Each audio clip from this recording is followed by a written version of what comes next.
Assalamualaikum warahmatullahi wabarakatuh. My name is Salshabila Kaputri. Today I would like to present my classroom management final exams. There will be 3 topics. The first one is teaching tolerance. So our first topic is teaching tolerance. Secara mendasar, teaching tolerance is an educational approach that encourages students to respect, accept, and appreciates diversity among individuals, regardless of their difference in race, ethnic, religion, language, gender, culture, or belief. Hal ini sejalan dengan apa yang dinyatakan oleh UNESCO, bahwa tolerance is the respect, acceptance, and appreciations of the rich diversity of our world culture, our forms of expressions, and ways of being human. Jadi toleransi di sini bukan sekadar pasrah menerima perbedaan, melainkan aktif merayakan keragaman tersebut. And next we have why is teaching tolerance important? Kenapa sih teaching tolerance ini sangat penting diterapkan oleh guru?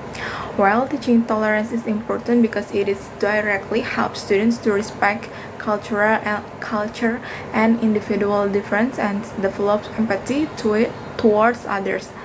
Di lingkup praktis ini, it effectively prevents bullying and discriminations and improve teamwork and cooperation and ultimately create a safe and inclusive classroom while building positive relationships among students. Jadi ketika siswa merasa aman dari diskriminasi, motivasi belajar mereka itu otomatis akan meningkat. Next we have teacher role in teaching tolerance. To make this happen, what is teacher role? Ada beberapa langkah konkret yang bisa kita lakukan. First, establishing classroom rules based on mutual respect. Second, encouraging cooperative learning activities. We must be very strict in preventing discriminations, language, or bullying. Becoming positive role models for respectful behavior. Using multicultural teaching materials and encouraging students to express different opinions respectfully. Jadi kuncinya tuh ada pada konsistensi kita sebagai role model. Next we have helping students handle anger, frustrations, and aggressions. Jadi bagian ini tuh merujuk pada upaya kita sebagai guru atau teacher to help students recognize, understand, manage, and express their emotions appropriately. So it won't interfere with a learning or harm others. Jadi kayak sebagai pendidik kita harus bisa membedakan 3 konsep krusial ini. Ada first, anger, a normal emotions response to disappointment, unfair treatment, or conflict. Second, frustrations, a feeling that occurs when students cannot achieve their goals because of the obstacles. And third, aggressions, behavior intended to hurt another person physically, verbally, or psychologically. According to Albert Bandura, Social Learning Theory, 1977, aggressive behavior can be learned through observations and reinforcements. Oleh karena itu, kita jangan sampai membuat atmosfer kelas kita itu justru memperkuat agresi tersebut. Next we have why do students becomes angry? Lalu apa sih kayak yang memicu emosi negatif ini muncul? There are 6 main causes. First, academic difficulty. 2, family problems. 3, bullying. 4, peer conflicts. 5, feeling ignored. And 6, general emotional stress. Dengan memahami pemicu ini, kita tidak akan langsung melabel siswa buruk, melainkan mencari solusi dari akarnya dan mengetahui apa sih sebenarnya yang menjadi akar masalah dari si siswa tersebut. Next we have teacher strategy, helping students manage emotions. So teachers can stay calm during conflicts.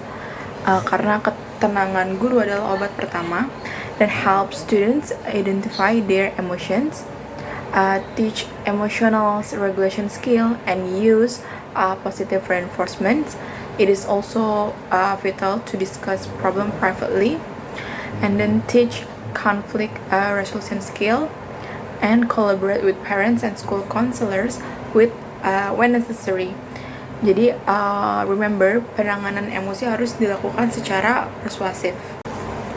And next we have descriptive behavior definitions. So by the definitions, descriptive behavior refers to any student's behavior that interrupts teaching and learning or negatively affect the classroom environment. Example, including talking while the teacher is speaking, calling out answer without permissions, using mobile phones, leaving seats without permissions, distracting classmates, and refusing to follow instructions. According to Oliver, disruption behaviors several reduce academic engagement and interfere with effective classroom instructions. Jadi ini adalah challenging nyata untuk setiap guru di kelas. And next we have causes and strategies of disruptive behavior. Jadi mari kita beda di causes and strateginya. The causes usually stem from low motivations, emotional problems, poor classroom management, peer pressures, and inconsistent classroom rules. So to tackle this, the best teachers' strategies are establish clear classroom rules, apply rules consistently, use positive reinforcement, deliver engaging and interactive lessons, and use non-verbal cues seperti kontak mata atau kode tangan agar tidak memotong jalannya pelajaran. And next we have case study 1.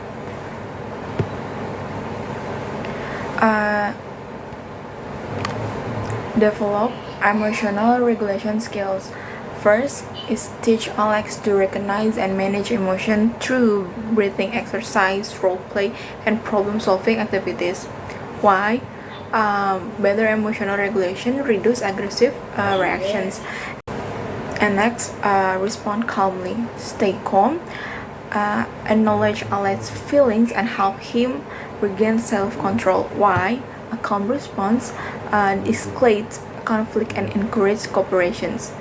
And then collaborate with the school counselor. Work with the counselor to identify cases of Alex's behavior and provide ongoing support.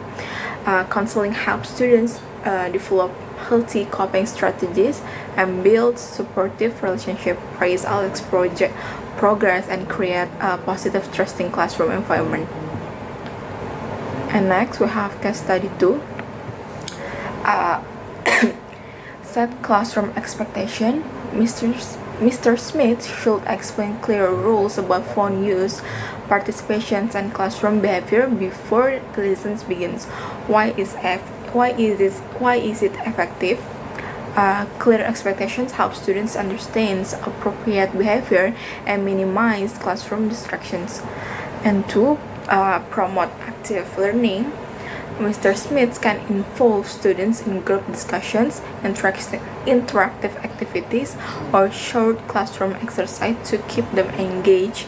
And active participations help students stay focused and resist the temptations to use their phone or lose attention. And 3, we have reward positive behavior. Mr. Smith should recognize students who participate actively and follow classroom rules through praise or simple rewards. Positive reinforcements motivation students to maintain good behavior and stay engaged in class. And 4, address distractions promptly. When students become distracted, Mr. Smith should immediately redirect their attentions by moving closer or giving a brief reminder. Next, we have case study 3. 1. Communicate with Jack respectfully. Mr. Brown should have a private conversations with Jack to understand the reason behind his behavior. A positive teacher-student relationship encourages trust and improves students' cooperation. And 2. Set clear expectations. Mr. Brown should establish clear classroom rules and explain the consequence of disruptive behavior. And 3. Reinforce good behavior. The teacher should acknowledge and praise Jake whenever he behaves appropriately or participate positively. Positive feedback encourages students to repeat appropriate behaviors. 4. Keep students actively involved. Mr. Brown can engage Jake through group work, discussions, or classroom responsibility. Students who are actively involved in learning are less likely to become destructive.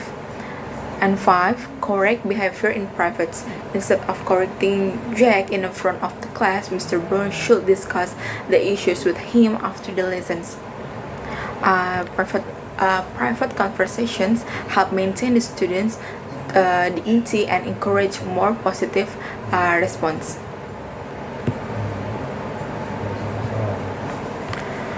Okay, I think that's all for me.